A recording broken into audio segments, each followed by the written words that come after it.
જોઈ રહ્યા છો ગુજરાત 18 લાઈવ। હવે જોઈએ અગત્યના સમાચાર। ઉપલેટાના ખીરસરા ચિત્રાવડ કોઝવે મામલે તંત્ર નિંદ્રાધીન। ગ્રામજનોએ સ્વખર્ચે કોઝવે રિપેરિંગ કરી તંત્રને માર્યો તમાચો।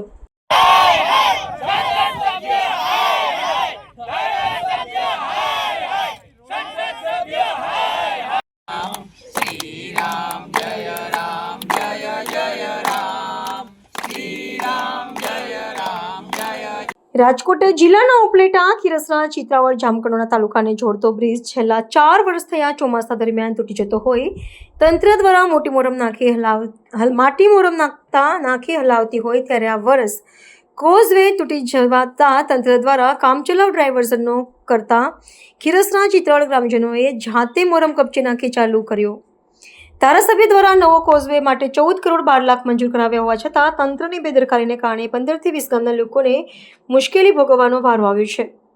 ગ્રામજનોએ આગામી સ્થાનિક સ્વરાજ્યની ચૂંટણીનો બહિષ્કાર કરવાની ચીમકી પણ આપી છે। ઉપલેટાના ખીરસરાથી ચિત્રાવડ વચ્ચે આવેલ મોજ નદી પરનો કોઝવે છેલ્લા 4 વર્ષથી તૂટી ગયેલ હોય ચિત્રાવડથી ખીરસરા ઉપલેટા ભાયાવદર તરફ જવા માટે 15 કિલોમીટર ફરી જવું પડતું હોય સ્થાનિક વાહન ચાલકો મુશ્કેલીમાં મુકાયા હતા। દર વર્ષ તંત્ર દ્વારા કપચી મોરમ નાખી કામચલાઉ રસ્તો ચાલુ કરી દેતું હતું, પરંતુ આ વર્ષ ચોમાસામાં જ કોઝવે તૂટી જતા તંત્ર દ્વારા કોઈ રિપેરિંગ ન થતા ગ્રામજનો જાતે સ્વખર્ચે મોરમ કપચી નાખી રસ્તો ચાલુ કરી તંત્રને તમાચો મારેલ। રાજકોટ જિલ્લાના અનેક પુલો તંત્ર દ્વારા ભારે વાહનો માટે બંધ કરી દેવાયા છે। અનેક પુલો તૂટેલી હાલતમાં છે। તંત્રની લાપરવાહીને કારણે વાહન ચાલકો મુશ્કેલીમાં મુકાયા છે। ત્યારે ઉપલેટાથી ભાયાવદર ખીરસરા ચિત્રાવડ તરફ જવાનો કોઝવે છેલ્લા 4 વર્ષ તૂટી ગયેલ હોય વાહન ચાલકો અને સ્થાનિકો મુશ્કેલીમાં મુકાયા છે।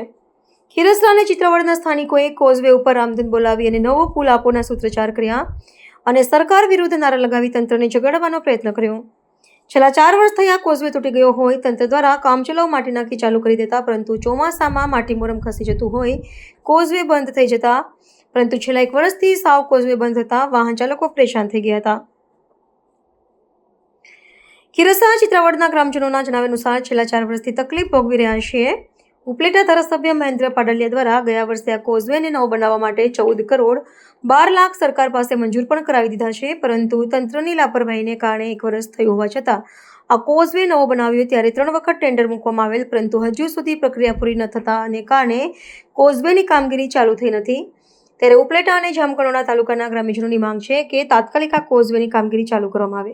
મારું નામ રવિભાઈ ભૂત, હું ચિત્રાવડ ગામનો રહેવાસી છું। હવે આપના માધ્યમથી અમારે એ જ જણાવવાનું છે કે આ ચિત્રાવડ અને ખીરસરા બંને તાલુકાને જોડતા રસ્તા ઉપર મોજ નદી ઉપરનો કોઝવે છેલ્લા 4 વર્ષથી ભારે પૂરના કારણે તૂટી ગયેલ અવસ્થામાં છે। અનેક વખત સરકારશ્રીને રજૂઆત કરવામાં આવેલી છે, લેખિતમાં તથા મૌખિકમાં। 2 વર્ષ પહેલા ધારાસભ્યશ્રી ઉપલેટાના ધારાસભ્યશ્રી દ્વારા 14 કરોડ 12 લાખના ખર્ચે આ મંજૂર કરવામાં આવેલો છે, પણ 2 વર્ષથી તંત્ર દ્વારા આજ દિવસ સુધી કોઈ પણ જાતનું આમાં નિર્માણ કાર્ય ચાલુ કરવામાં આવેલું નથી। અમારા દ્વારા અનેક વખત સ્થાનિક તંત્રને તેમજ આરએનબી વિભાગને પૂછવામાં આવેલું છે, તો બસ એવું જ કહેવામાં આવે છે કે ટેન્ડરમાં છે, ટેન્ડરની પ્રક્રિયામાં છે, અથવા તો ટેન્ડર રદ થયેલું છે। અમારા દ્વારા અમારા બંને તાલુકાને અત્યારે ભારે હાલાકીનો સામનો કરવો પડે છે અને 15 થી 20 કિલોમીટર સુધી ફરીને જવું પડે છે। કોઈ સરકારી કામ અર્થે જવું હોય કે દવાખાના અર્થે જવું હોય તો 15-20 કિલોમીટર ફરીને જવું પડે છે, જેના કારણે ઈંધણનો તેમજ ટાઈમનો વ્યય થાય છે। ખાસ જે આ રોડ બનાવવામાં આવ્યો છે ગ્રામજનોએ, તંત્રને તે બારામાં આપનું શું કહેવું? જે આ અત્યારે હાલમાં કાચું મેટલિંગ કામ કરીને રસ્તો બનાવવામાં આવેલો છે તે ગ્રામજનો દ્વારા પોતાના સ્વ ખર્ચે બનાવેલો છે। તંત્ર દ્વારા કોઈ પણ જાતનો તંત્રનો 1 રૂપિયાનો પણ આમાં ફાળો નથી। જે કાંઈ છે પણ એ તો ગ્રામજનો દ્વારા સ્થાનિકો દ્વારા પોતાના સ્વ ખર્ચે ડાયવર્ઝન કાઢવામાં આવેલો છે। મહેન્દ્ર પાડલિયા, ધારાસભ્ય ધોરાજી ઉપલેટા વિસ્તાર।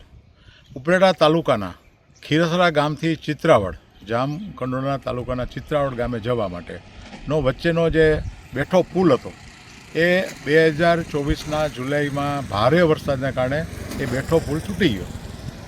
ત્યાર પછી લોકો બહુ હેરાન થયા, ખેડૂતો, વિદ્યાર્થીઓની રજૂઆતો આવી અને તાત્કાલિક માનનીય મુખ્યમંત્રીશ્રીને રજૂઆત કરી તો માનનીય મુખ્યમંત્રીશ્રીએ તાત્કાલિક એના ઇનિશિયેટિવ લઈ અને 14 કરોડ અને 12 લાખ જેટલી રકમનો મોટો મેજર બ્રિજ મંજૂર કરી આપ્યો, પણ તમામ ટેન્ડર પ્રક્રિયામાં ઊંચા ભાવ નખવાથી, ઊંચા ટેન્ડરની અંદર જે ભાવ નિશ્ચિત થયા હોય એનાથી ઊંચી રકમનું ટેન્ડરની અંદર રજૂઆતો આવવાથી એ 3 વખત ટેન્ડર પ્રક્રિયા નામંજૂર થઈ છે. અત્યારે ટેન્ડર પ્રક્રિયા ચાલે છે. તો આ ટેન્ડર પ્રક્રિયા ચાલે છે તો માનનીય મુખ્યમંત્રીશ્રીને પણ રજૂઆત મેં કરી છે.